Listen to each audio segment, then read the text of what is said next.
Hills. It's from Mary Rathbun. Is that right? What? Mary Rathbun. Oh, Mary Albert, yeah. Said, I have not known Delmar very long, but I feel like I've known him forever. Ask Delmar how he likes his barbecue, with or without dog hair. Yeah.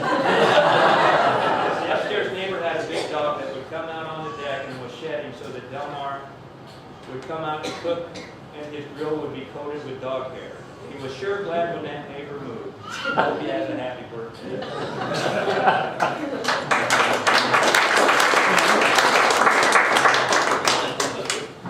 I'm sure liking this chair. Here's one from Susan Jessup, who she runs Silverdale Guest Room. Yeah. Says Delmar was an important part of Silverdale during a critical part of our history.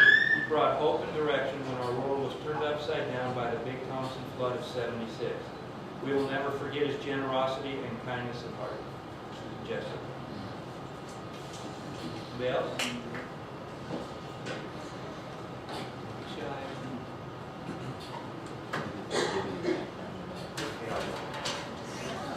What's that?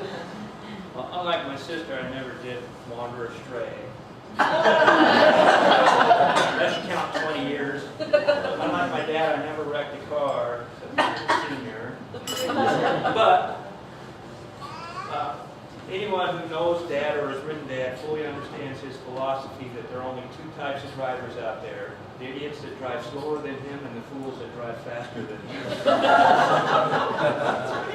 If you've ever taken a road trip with him, you know that his road trip anthem is, if the wheels ain't turning, you ain't getting there. Translated, what that means, if we were driving, say, to Kansas, for example, and a decision had been made to stop for food or gas or relief, you'd better have your shoes on, hand on your purse, your car hair straightened out, and hand on the door handle when that car stops, or there would be a price to pay.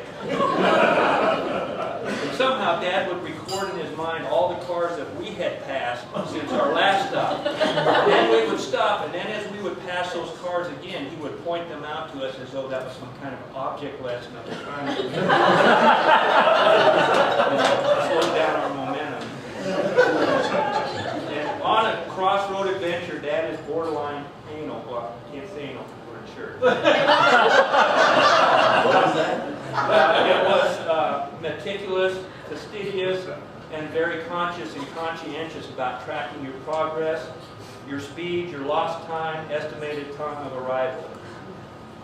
He tracks average miles per hour, both with and without stops. Brings you fur back to if the wheels ain't moving.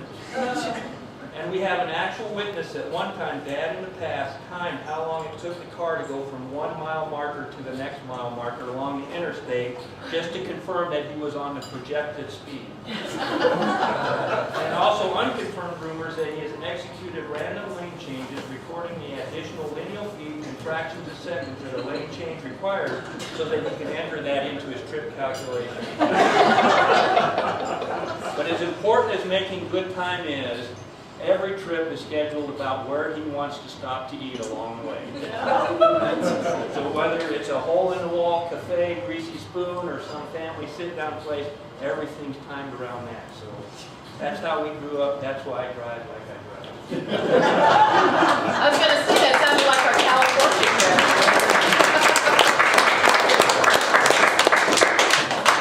Aaron, remember that trip to Kansas you and I made?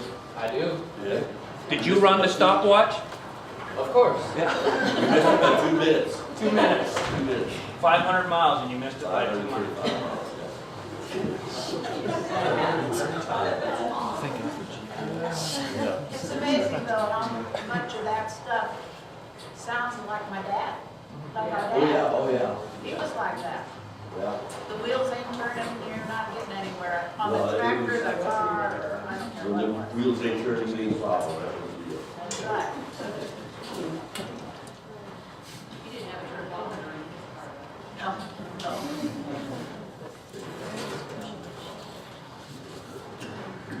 This one. He tried to do away with himself several times in his lifetime.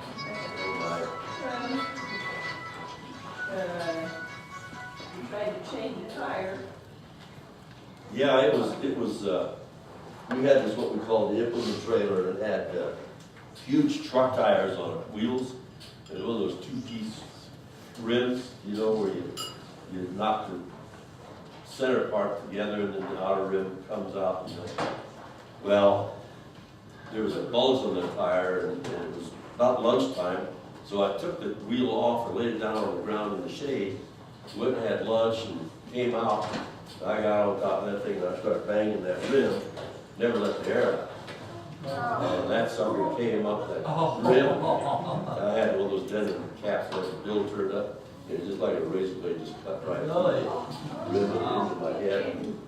Came to see me that night, and all this big bandage, and oh my God. Yeah. That was close.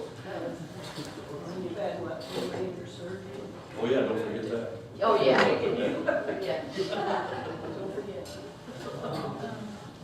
Got something from Marilyn Nash. Who's Oh yeah, Well, that's when arrests. she's friends. in California. It is indeed hard to believe that Delmar is turning 80 on January 7th. Delmar, with his unquenchable curiosity, amazing ability to master necessary technology, and unwearying search for beauty of flower and field. It is a great inspiration to all of us who receive his exquisite photographic gift via email. Delmar also inspired us with his determination and optimism during a serious illness and, of course, recovery not long ago. He always gives God the glory, and rightly so, but we appreciate how well Delmar has applied his talents and shared them with the rest of us. I'm truly sorry to miss the celebration, but I'm stuck here in Los Angeles. Everybody's wanting. With weather almost as bad as Colorado's. So I'm sending long-distance wishes for a marvelous 80th birthday and many, many more happy years with Barb chasing down that perfect photo. Marilyn Nash. And then Craig and Kathy McDowell commented on your photographic skills. Says you have mastered 2 skills. These 2 pieces of the photo puzzle are so simple but so often overlooked by so-called photographers. What are they? The first, Delmar carries his camera with him regularly, and secondly, Delmar stops the car. That's right, yeah, he stops the car, gets out, tromps across a grassy field, sets up a tripod, and takes the shot. Nice work, Delmar. I've seen him chase a tumbleweed. I never seen one like that. The fence and it flew away, so he chased it. He determined he wanted that picture. Yeah, well, the object was, I needed this tumbleweed, and I was going to mount it on top of a barbed wire fence. And then the title of the picture was that the tumbleweed was just like a politician. You know, it just depends on which way the wind blows.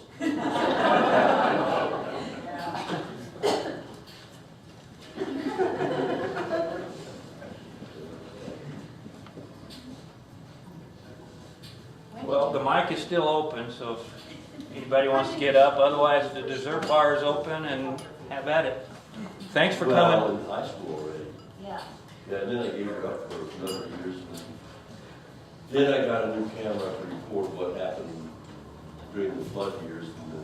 You had your own developing thing for a while. I did, I go dark room and did black and white pictures, had a larger, drier, all that Yeah, stuff. I can still smell that. Yeah. I was told that you took this picture yourself. That one? That was No, one of no, that those, was in the, one of those. yeah, well, he 25 took thing. it, but it was one of those Smile a Minute. Smile a minute thing. That was the first picture I had. You were doing that all the time, though, taking your own. Oh, yeah.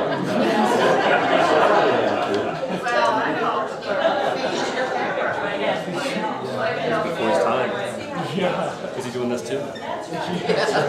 Trying to post it on site. Put it on the post. Ooh, I like it. Yeah. It had to be one of those limestone